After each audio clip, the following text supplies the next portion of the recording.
All right. So good evening and welcome to Copperfield's Books virtual event with Carole Stivers in conversation with Elizabeth Stark. My name's Jamie Madsen and I'm the marketing and events coordinator here and will also be your host for the evening. So just a couple of things to note before we get started. Go ahead and keep your eyes on the chat box. I will be using this during the event to provide links to view upcoming Copperfields events, details about tonight's title, as well as discount codes and some more stuff. So keep your eye on the chat box. And additionally, the format will feature between 30 to 45 minutes of speaking and will then be followed by a live Q&A. And please go ahead here and submit your questions and comments under the Q&A icon, which you can find at the bottom of your Zoom screen. So now I'm really excited to introduce tonight's author, Carole Stivers. Carole received her PhD in biochemistry from the University of Illinois and then went on to do postdoctoral work at Stanford before launching a career in medical diagnostics. She now lives in California, where she's combined her love of writing and her fascination with the possibilities of science to create her first novel, The Mother Code. And in conversation with Carole tonight is Elizabeth Stark. Elizabeth is a novelist and award-winning filmmaker who co-hosts the podcast Storymakers Show. She co-directs and teaches at the Sonoma County Writers Camp and Book Writing World and lives with her partner, their 2 teenagers, and dog in Sebastopol. So they are with us this evening to discuss Carole's title, The Mother Code, which just came out in paperback. And I'm super excited to hand it straight over to you, Carole. We get to begin our event with a reading, which is the best way possible. So with that, Carole, I'm going to go ahead and hand it straight over to you. Okay, there.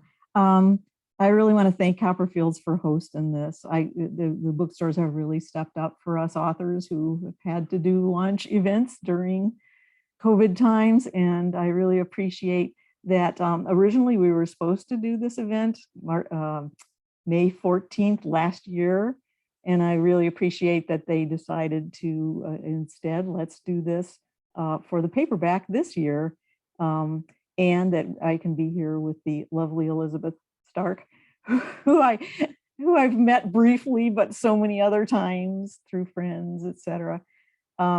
So anyways, I'll start with a reading that will get you kind of to the heart of the Mother Code, and before we start with our conversation. So the first reading is from the beginning of chapter 1, and the date on it is March 3rd, 2054. Their treads tucked tight to their bodies, their wings outspread, they headed north in tight formation. From above, the sun glimmered off their metallic flanks, sending their coalesced shadows adrift over the ridges and combes of the open desert. Below lay only silence, that primordial silence that lives on in the wake of all that is lost, of all that is squandered. At their approach, the silence was broken. Every grain of sand hummed in tune with the roar of air through their ducted fans. Tiny creatures, rested from their heated slumbers, stirred from the hiding places to sense their coming. Then, pausing in their trajectory to map ever larger arcs, the mothers fanned apart, each following her own path. Rho-Z maintained altitude, checked her flight computer, home toward her preset destination. Deep in her belly, she bore a precious payload, the seed of a new generation. Alone, she sat down in the shade of an overhanging crag, sheltered from the wind. There she waited for the viscous thrum of a heartbeat. She waited for the tremble of a small arm, the twitch of a tiny leg. She faithfully recorded the signs of vitality, waiting for the moment when her next mission would begin. And now I'm going to skip forward to chapter 5, which is dated June 2060, 6 years later. Kai could feel the morning heat spilling through Rosie's hatch cover, flooding his cocoon. As he rubbed the sleep from his eyes, his fingers touched the small bump on his forehead, the rough place where the chip was embedded just under the skin. Your chip is special, Rho-Z had told him. It is our bond. It was how they knew one another, she said. It was how she spoke to him. Except during his speech lessons, she never used her audible voice. He reached out to touch the smooth surface of the hatch cover in front of him. Where his fingers made contact, the transparent surface became opaque. An image appeared, a group of men with sun-weathered skin, colorful woven robes draped over their stooped shoulders. Rho-Z had been teaching him a lesson about people who lived in the desert, a desert much like his, but on the other side of the earth and very long ago. The men in the image, Rho-Z said, were the keepers of the scrolls, ancient writings like those unearthed from caves over 100 years before the epidemic. What's that? He asked, pointing to one of the men. Perched atop the man's forehead, a small box was supported by a thin leather strap. Rosie's familiar soft buzz and click filled his mind as she accessed the required information. Those were called tefillin.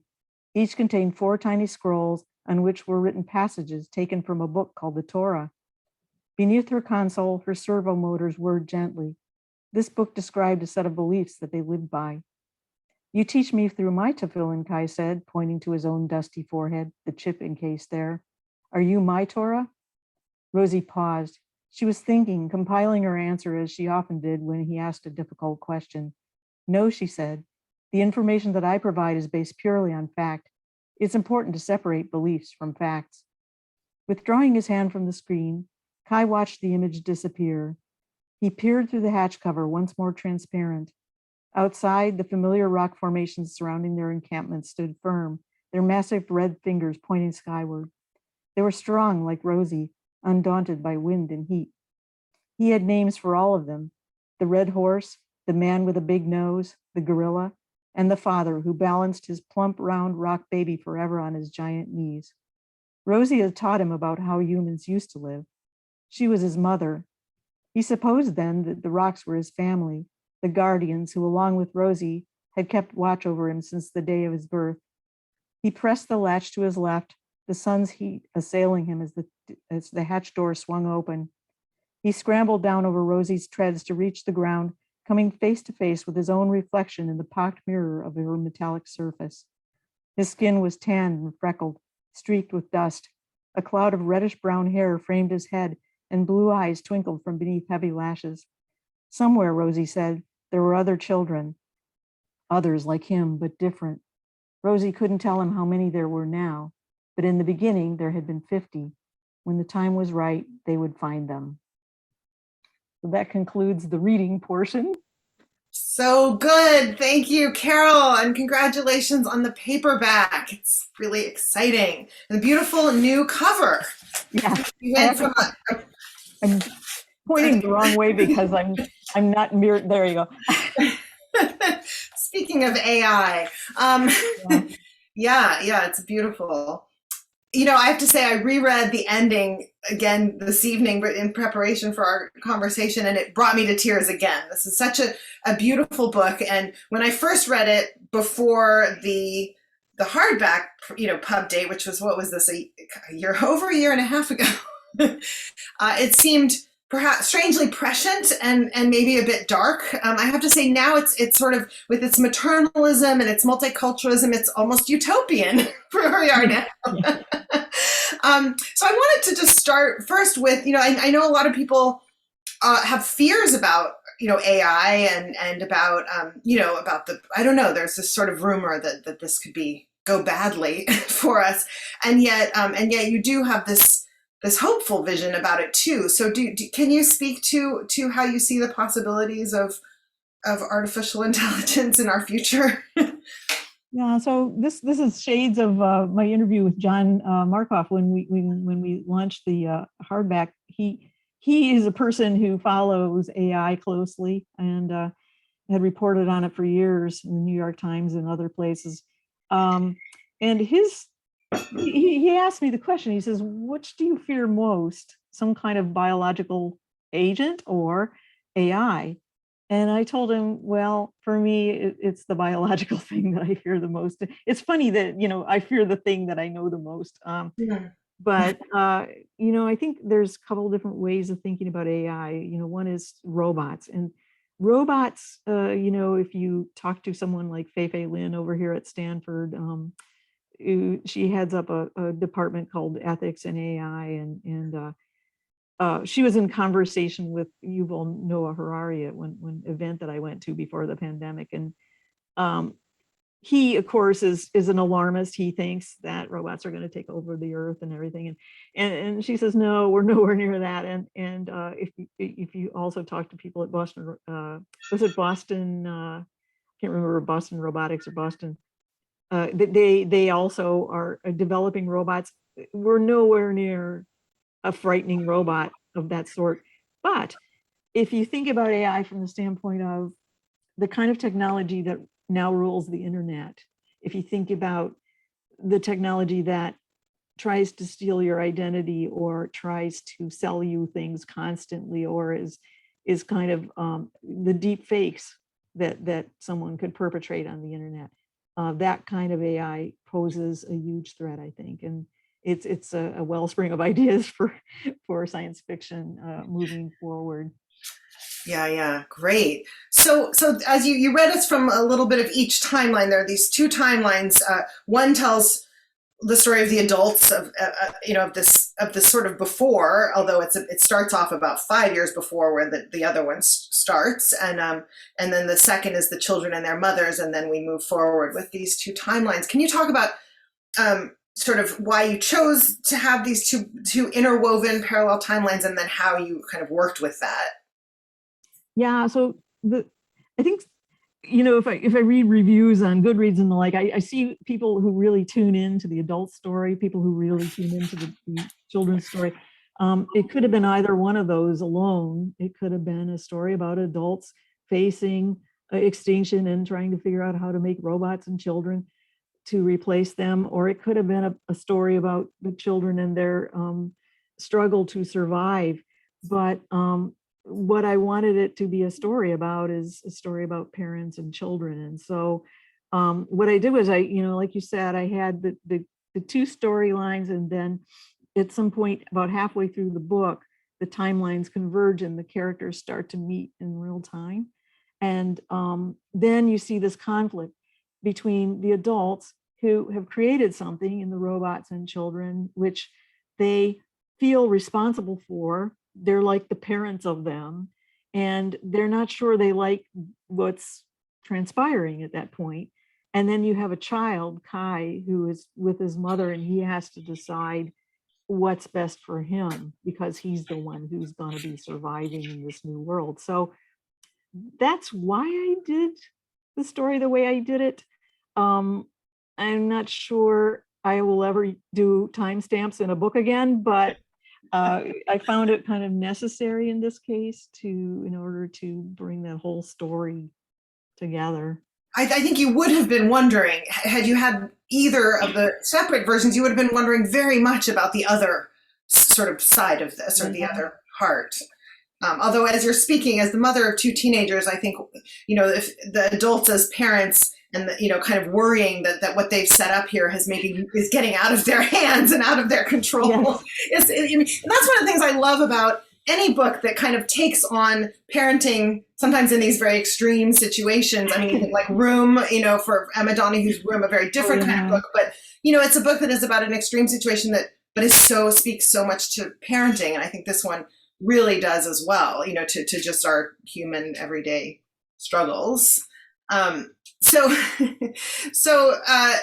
it was sort of ironic that the pandemic came in and sort of interrupted the release of this book into the world in a certain way, because the book does have a virus in it that is a significant causal event. But you're clear that this is a bioweapon that is not, I guess it's not a virus, but it's okay. So you're the scientist. You clarify all of it, how it's not a virus, and yet it does cause disease and death, and it has some parallels to what we're struggling with, though hopefully ours is not as extreme.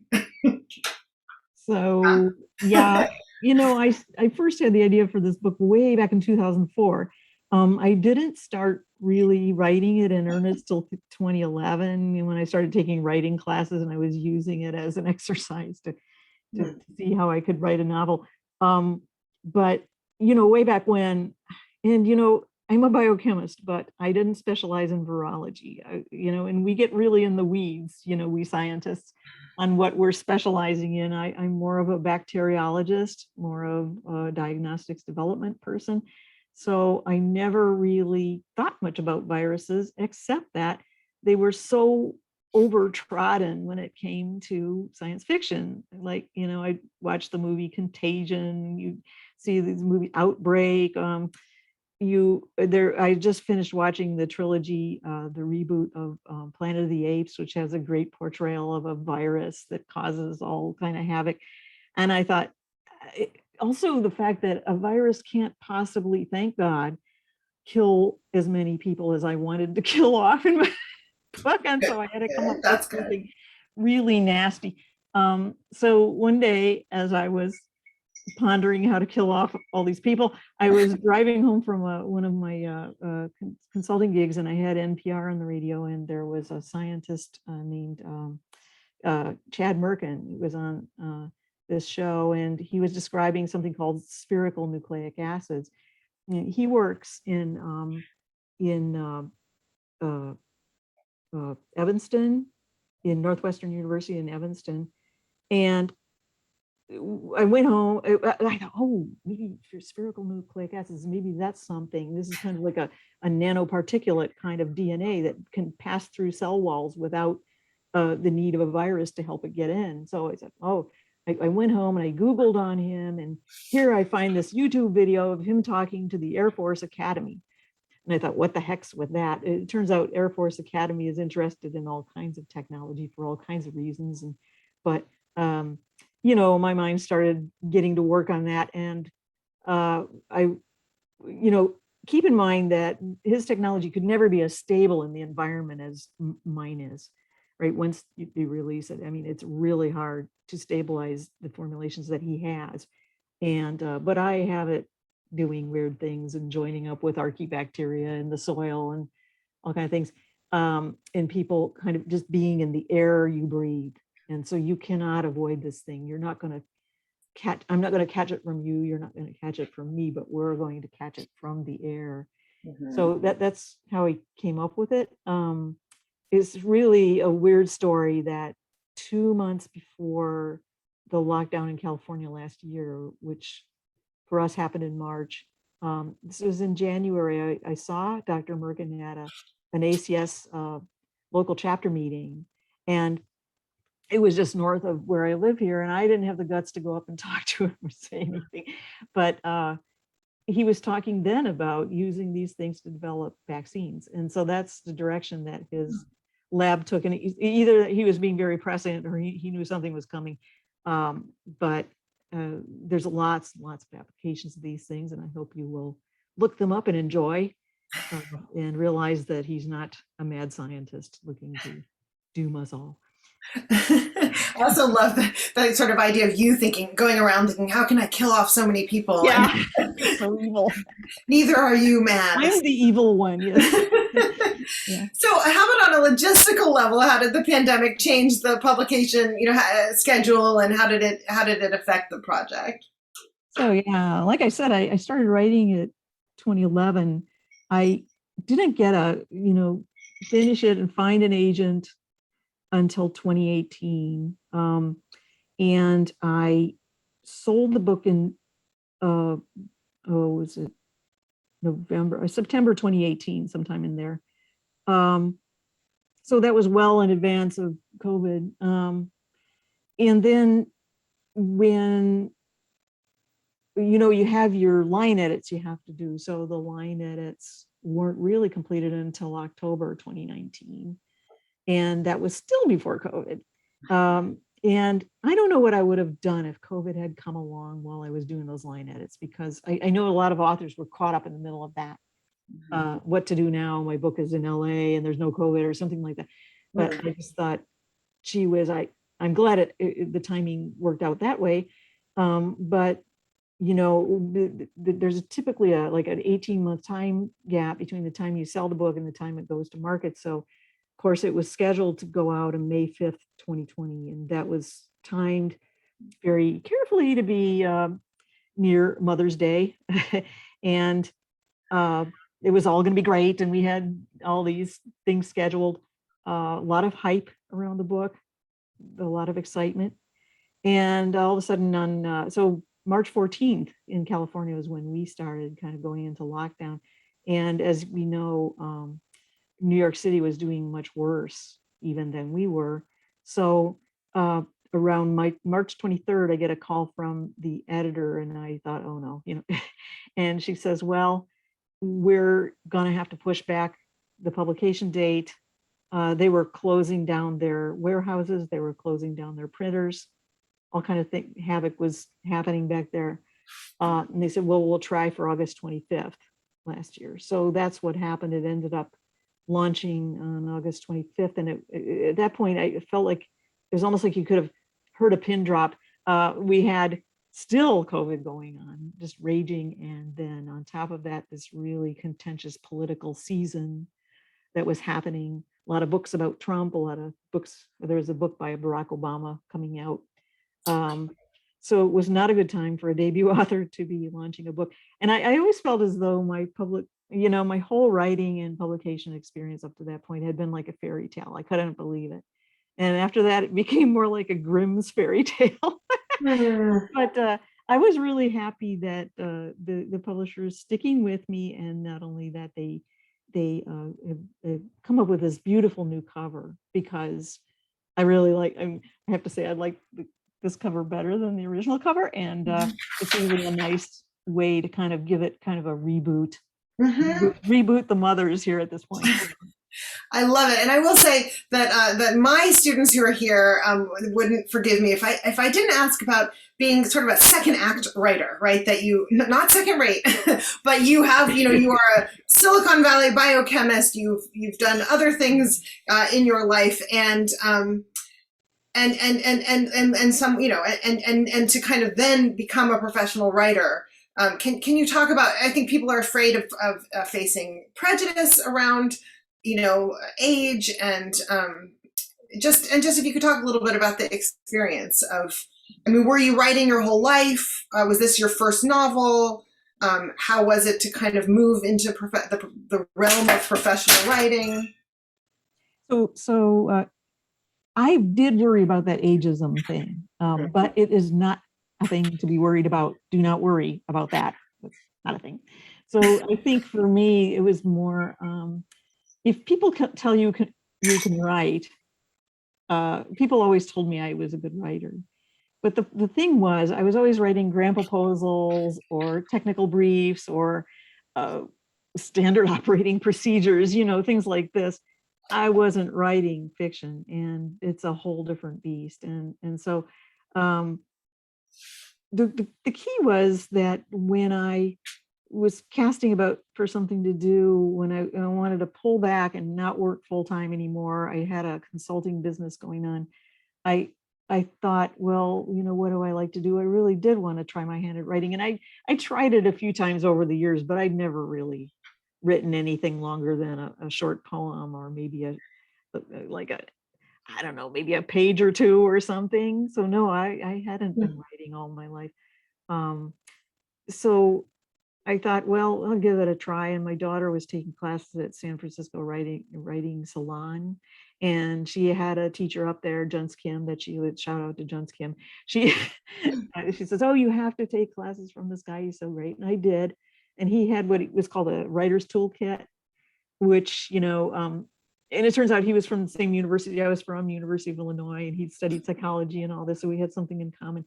And he says, here's your toolkit. You have your characters, you have your plot, and he kind of evoked things from us. He kind of got us to do exercises that were exercising our writing muscle. And I really liked it. I just really liked it. I found out I could kind of lose myself in these things. He was very encouraging. I took another class with him during which he was less encouraging and more tough, because that was like the next step. But and after that, I took a lot of courses, classes, workshops, and for me, I always thought, hey, I'm going to start immersing myself in this world of writers, and writers are weird, and I won't fit in, and it is just not true, right? I think everybody who's done it will know that you find people from all walks of life, and a lot of very interesting people. who decided to start writing. And I've met so many cool people this way. It's been a great experience for me. So I think then the biggest kind of problem is, for me, I'm kind of OCD. So I cannot put a project down, and that ends up being a good thing. I think the problems that a lot of people have is like, oh, they put it aside, it's not good, I just can't work on it anymore. And then they go to something else, and years pass and they're still casting about. So I guess my advice would be, if you want to, if you have something you love. So I fell in love with the characters in Mother Code, and I wanted to write about them. And I wanted to write about that setting and all. And so if you have that, just stick with it. And mostly I was, I got a lot of encouragement along the way. I don't remember anybody really, maybe a few people discouraging me reading it and going, oh my gosh, this is terrible. But, by and large, people were pretty nice and very encouraging. And I had some really good developmental editors. Sharin's on the line here. And Heather Lazar is another one. Just really good people to help me get kind of my MFA while I wrote the book. So I used it as a way to get a kind of a self-taught MFA. So a couple follow-up questions are coming in on the Q&A, and then Al has a great one that is another topic I wanted to touch on. But let me go to David's first. He asks, how and when did you decide it was finished? And then how hard was it to find an agent? So maybe can you talk about, how did you know it was finished? Well, I decided it was finished when Heather Lazar decided it was finished. That's what happened. She had said that, hey, you know what, if you go 3 rounds and we're not done, then we're done. But if we're done, then I'll help you find an agent. So that's how it happened. She decided it was done enough, and she had years of experience in the publishing biz, and I figured her word was good. But that said, when I found an agent, so we sent it out to 14 agents. 13 of them wanted a full read, which was amazing. That is amazing. So you had a great query letter. Yeah, and it was sent in her name, which really helped, because she in a lot of cases, many cases, she knew these people that we were writing to. Some cases not, but anyways, I had met my agent Elizabeth Weed at and I met her in person, and so out of 2 offers that I got, I chose her because I knew her, and but she went gaga over it. She was great, blah, blah, blah, blah. But she says, well, there's going to be some rewriting has to happen. And so I worked through that summer. I signed with her in April. I worked all that summer at rewriting basically the second half of the book. There was a character who I got rid of entirely. There were characters that I folded in together. There was a lot of stuff happening. And I think, so, when is it good? When is it good enough? It's always relative. And when we went to and then when we sold it, now I'm having these sinking feelings. Oh no, now they're not going to like it, and I'm going to have to rewrite something else. So what happened there was they said, well, some pretty major rewrites. No. But their definition of major rewrites was nothing like Elizabeth. So it turns out that no, it really was easy to satisfy their requirements versus hers. Plus by then you were an old pro at it. You were like, oh, I could do that. How many different ways can I tell this story? So it was, it was quite an experience, and I hope that with the next book that I write, I won't run into the same problem, but I kind of had the sinking feeling that I will. This one I'm working very closely with Elizabeth on, and so she has a hand in it from the beginning, which is not the case before, obviously. But still, she's asking for some pretty big changes, and I totally understand them. I mean, you get really so in the weeds, you can't see what it is that's right. wrong. Yeah. I mean, there's always that initial sinking feeling, I think, with any note, because I think we always want the note, this is perfect and it's done. Yeah. But Yeah. post the sinking feeling, you have to sort of feel like, oh, yes, this is right. I see that this is going to make it better, right? You have to agree. And I've gotten much better at that. You know, in the beginning, I would be resistant. I would be like, no, but now I'm like, let me think about it. And it always comes out that either I have to stand up for it, and I have in a few cases, or, oh no, they were totally right, you know. And you know, we think about, you know, writers' rooms and things like this, the way TV shows are written and things like that. I think there's something to be said for having trusted people that you work together with to make a product. And I've gotten more and more that way, that you have to listen to. That said, I still read reviews of the Mother Code where they say, this thing was not edited at all. And I'm like, whatever. I give up. That's hilarious. All right, we're going to pivot a little bit because Al has a great question and offers congratulations. And over in the chat is wondering why you think writers are weird. But his question is, what does your book ultimately say about the nature or essence of motherhood? Who or what a mother is or should be? Gee. You know, I guess, you know, I wouldn't say that I couldn't have written this book if I'd never been a mother myself, but I probably wouldn't have, because for me, it evokes all kinds of feelings. There's this thing of, you know, I was lucky to be able to conceive and have my own child. There's the childbirth, there's the pregnancy, there's all of that. And then there's this responsibility for this tiny human that you have created. What does my book say about motherhood? I guess each reader has taken away what they will from it. I think in my case, in the beginning, Kaya's never known anyone else than this person, this thing that's inside of his mother. He's never known her as anything else. And she's everything to him. She feeds him, she nurtures him, she teaches him. She's like a giant robotic spaceship type of thing. Yeah, he lives inside of her, and basically her world is his world. So they're super close. And then when he gets together with other children later in the book and starts to widen his world, he starts to look at her as an object, as the thing that she is from a distance. And that's supposed to be, that's says something about the way children are, right? They're, you know, my mother could do no wrong until I was like 11, you know, and all of a sudden she was wrong about everything.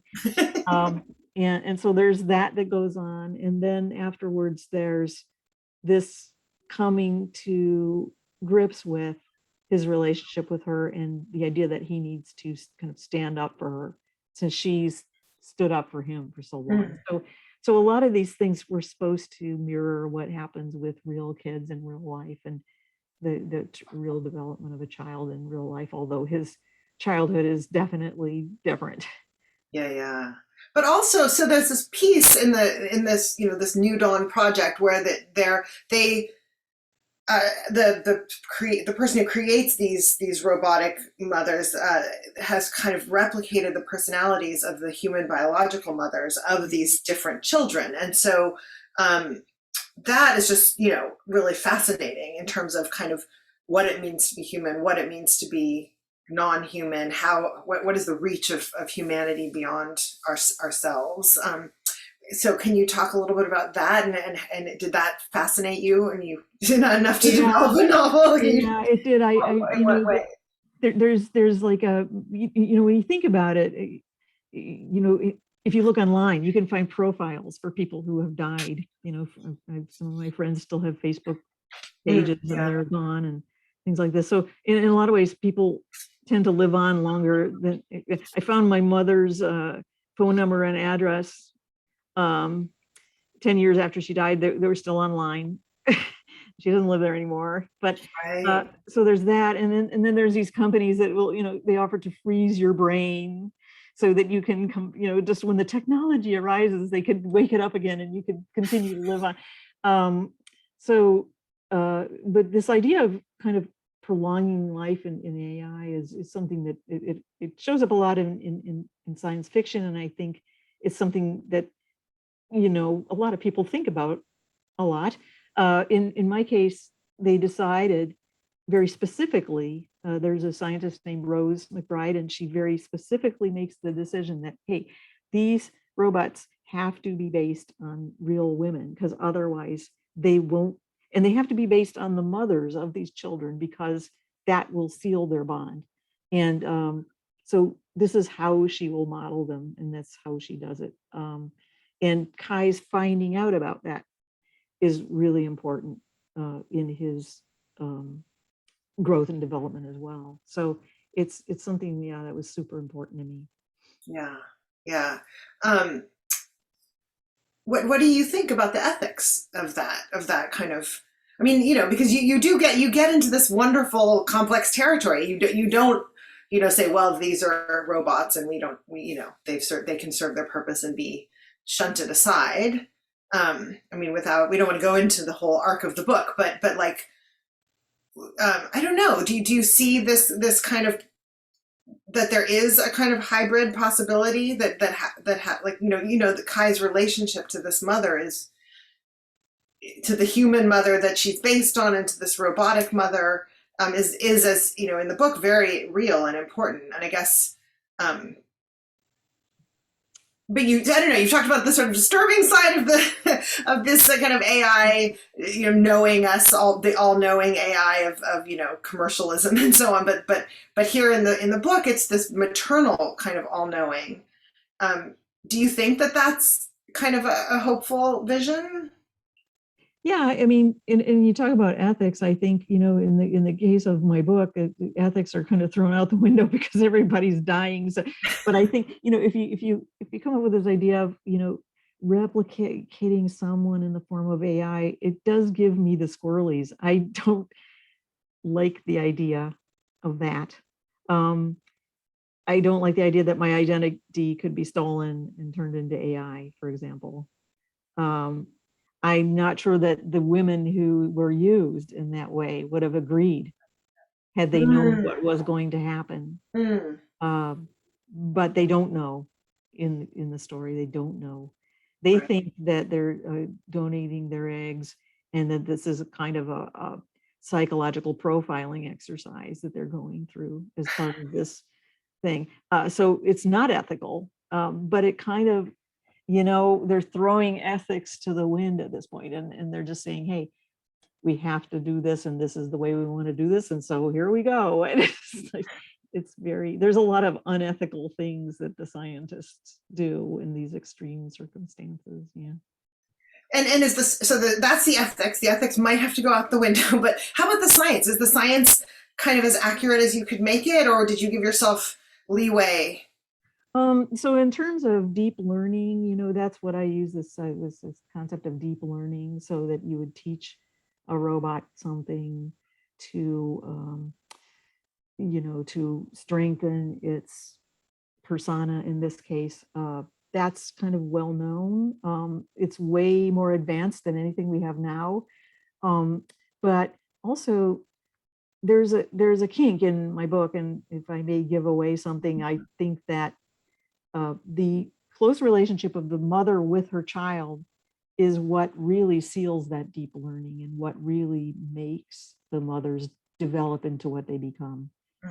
So it's, you know, they start out with a training set based on the mothers that they're based on, right? But over time, their relationship with the child that they have teaches them more and more, and their brains, their robotic brains are plastic, and they continue to learn. They're not just set in stone, and so they are developing the entire time. And we hope that is true for humans as well. Yeah. We have another question from Al, which is awesome, and I wanted to invite other people to go ahead and put questions in the Q&A. We're gonna turn to some of those questions, and I also just wanted to remind everybody to please purchase the book from Copperfields, because they are hosting this event, and we want to keep them alive. And even if you have to pay a shipping fee here, and you might not elsewhere, consider it an inoculation against the corporate virus. That little shipping fee, and get this book. It's paperback. Bring it to you. Give it to a friend too. Discuss it. Hash through it. Okay, we've got some questions coming in. Dorothy asks, how did you balance the scientific story you wanted to tell with the story of parents and children and the story of the characters' journeys? It was not easy, because I was a scientist and I started out, that's why it took me so long to write. I was really heavy on the science in the beginning. And I think what I learned from this experience was that, okay, I write out all the science, write it all out, get it all out, and then pare it back until there's only exactly what's needed for the reader to understand, right? So because I tended to kind of over-explain everything. I might even still be doing that. There were cases where I'd pared it back so far that the editor said, could you add a few sentences, like what is replication? What is the, so there's kind you of- just go back to the ones you already had and put them back in. Put that back in. But yeah, no, it's not easy. And I think it's an extra burden for somebody who writes hard science fiction like I write. It's not fantasy, it's not kind of societal science fiction like maybe Handmaid's Tale is or something, but it's more like I'm trying to base it on something that I think would be just probable enough to scare you. I want to, We're a tough audience right now, but yes, but this exactly. I mean, I wonder if people, and when people were reading it and beta readers were reading it early on, they would say, oh, this scared the blank out of me when I was reading it. But now I wonder, now that they're hardened, I wonder if they would be scared at all by any of this. But yeah, so that is a tough balancing act, especially if you're a scientist and not playing at being one, like some sci-fi writers are, This brings us to Al's question. So he says, considering that the officials and scientists threw ethics out the window, do you think that's ever justified, even in such a dire situation? Did the ends justify the means? I think in my case, yes, obviously I would say so. I think, okay, so if that pandemic in my book had not killed off as many people as they thought it would, then many of the things they did were super unethical and would have been the kind of things that they could lose their jobs over or be prosecuted for. They were taking a big risk. And that said, so there's these kind of calculated risks that people take. I forget, what was the gist of the end of his question? Did the ends justify the means, basically? Do you think it's justified, like in this kind of dire situation? Yeah, I mean, in this case, yes, but I think, I'm trying to think of a case where they didn't. I think about nuclear war, for example, dropping the H-bomb. I just don't know whether I would have, even Einstein and had qualms about that later, right? But it's so, yeah, you can think in the moment that it does, and in the end it doesn't. But it's, I guess the truth is in the telling, right? It's just what happens later, and you can't know. But I think the problem with these decisions, And fiction allows that kind of complexity. Like you don't have to, it's not, resolved that, it is okay to throw out, the ends do justify the means or whatever.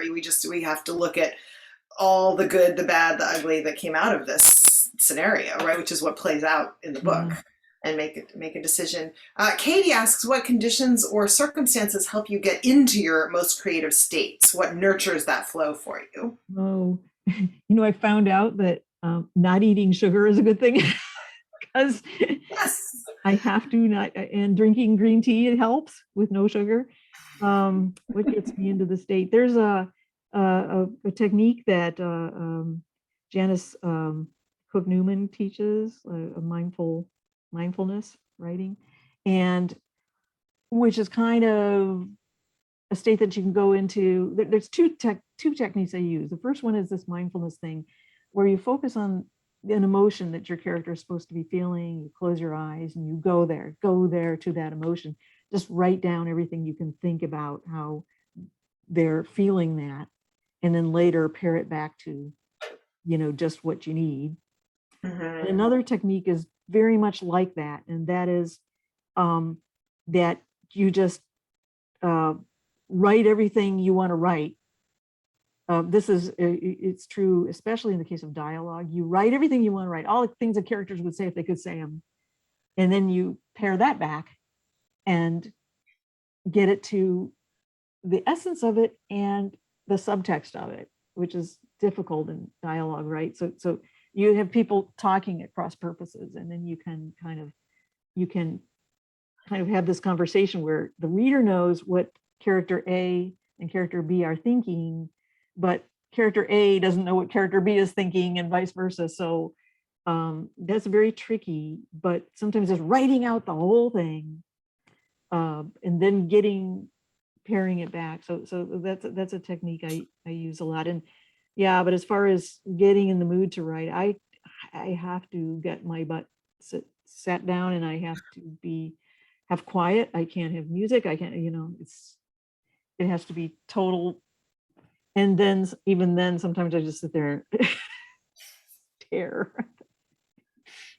thing. That's the art. The art of it is writing when you're not in the mood to write. Yeah, and you can kind of go off and write a scene that you're really interested in. If you're really getting bogged down in one thing, you can kind of go off and write another scene that you're really excited about while you're thinking about it. And I do that a lot too. Nice. Al wants us all to know that whiskey has no sugar. So like green tea without sugar, there's another option for you. And Maureen asks, what writers do you particularly admire and have influenced you? I love, I really love her. What's her name? I'll never forget. What's her name? Who wrote The Handmaid's Tale? Oh, Margaret Atwood. Yeah, I read a ton of stuff by her, and I just love her to death. Other authors I love Isabel Allende. I can just gobble up her books. She writes in that kind of magical realism kind of style that I love. And it's, poetic, but it teaches me things about the past. Yeah, and she writes a lot about motherhood, actually, and in different ways. I read The Power by Naomi Alderman, and I thought, oh my gosh, that blew me away. But she was also coached by Margaret Atwood. So I read that book and it really frustrated me, but I no longer remember why exactly. Yeah, we'll have to talk about that offline sometimes, because there were parts of it that frustrated me too, but I felt like the way she put it together, I was just so impressed with. Yeah. Impressed with it, yeah. So, Great. I gotta mention one more author. No, please. We've got time, and people can keep feeding me questions too. Charlotte McConaughey. Oh my gosh, I read Migrations by her. And I have sitting here on my table Once There Were Wolves by Charlotte McConaughey. And I want to read it, but I don't want to read it because I'm afraid it's going to influence me too much. So I'm holding off on that. But that's a beautiful book. Speaking of which, what will you tell us about what you're working on next? Oh, so yeah, I started, while I was working on the Mother Code, I started getting really interested in brain science. And, there's the Brain Initiative back under Obama, which is still going on, all the studies in the brain, there's got new discoveries. And then at the same time, I was reading Sapiens and Homo Deus, and I thought, it talks a lot about human evolution. And so I wanted to combine, evolution of the human brain. And then I read something called Sirens of Mars about our travels to Mars and the exploration of Mars. And I said, and of course, now we're on Mars with the rover, and we're getting all these feedback and everything. And there's a lot of excitement recently about UFOs, UAPs, whatever you want to call them. So I got to thinking about first contact. So I'm combining brain science, the development of the human brain, and first contact with an alien species in this next book that I'm working on. And I used to think that kind of a core element of it would be climate change, and it's couched in a time that's impacted by climate change. I don't think you could couch a near future science fiction book in a time not impacted massively by climate. Or even a contemporary one. So it's there, and also this idea of a pandemic, that people have lived through. I don't think we're going to get away with, not thinking about those as being ingrained. So in your near future world, we have lived through a pandemic and are in the climate crisis. Yeah, we're kind of working our way through what we've done. Yeah. Talk about ethics. Hi, Jamie. Hi guys, this has been so great. For a second, I was forgetting that I was the host, so I apologize there. So much feedback from everyone saying thank you so much, and a big thank you to both of you for being here tonight. I'm so glad we could make it happen, even though it really was supposed to happen in May of 2020, but here we are today. But with that, I'm going to let you guys take us out, and thank you both so much.